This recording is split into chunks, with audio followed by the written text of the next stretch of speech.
আগামী মাসে ব্রাজিলের বিপক্ষে ফুটবল খেলবে বাংলাদেশ, খেলা হবে ঢাকাতে। এছাড়া বাংলাদেশের মুখোমুখি হবে আর্জেন্টিনাও। আগামী 5 তারিখ প্রথমে ব্রাজিলের মুখোমুখি হবে বাংলাদেশ, এরপর 8 তারিখ আর্জেন্টিনা হবে প্রতিপক্ষ। শেষ ম্যাচে মুখোমুখি হবে আর্জেন্টিনা ও ব্রাজিল। রোমাঞ্চকর এই আয়োজন নিয়ে আরো বিস্তারিত থাকছে প্রতিবেদনে।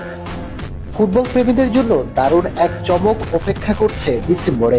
লাতিন আমেরিকার দুই পরাশক্তি ব্রাজিল ও আর্জেন্টিনাকে নিয়ে ঢাকায় অনুষ্ঠিত হতে যাচ্ছে আন্তর্জাতিক মানের ফুটবল উৎসব। AFB Latin Bangla super cup football আয়োজনে রয়েছে AFB boxing promotion international limited. 3 জাতের এই প্রতিযোগিতা জমকালো পর্দা উঠবে আগামী 5 ডিসেম্বর ঢাকার জাতীয় স্টেডিয়ামে। টুর্নামেন্টের সূচি অনুযায়ী 5 তারিখ বাংলাদেশ মুখোমুখি হবে লাতিন জায়ান্ট ব্রাজিলের। এরপর 8 ডিসেম্বর বাংলাদেশের প্রতিপক্ষ আর্জেন্টিনা। আর সবশেষ 11 ডিসেম্বর মাঠ কাঁপাতে একে অপরের বিপক্ষে নামবে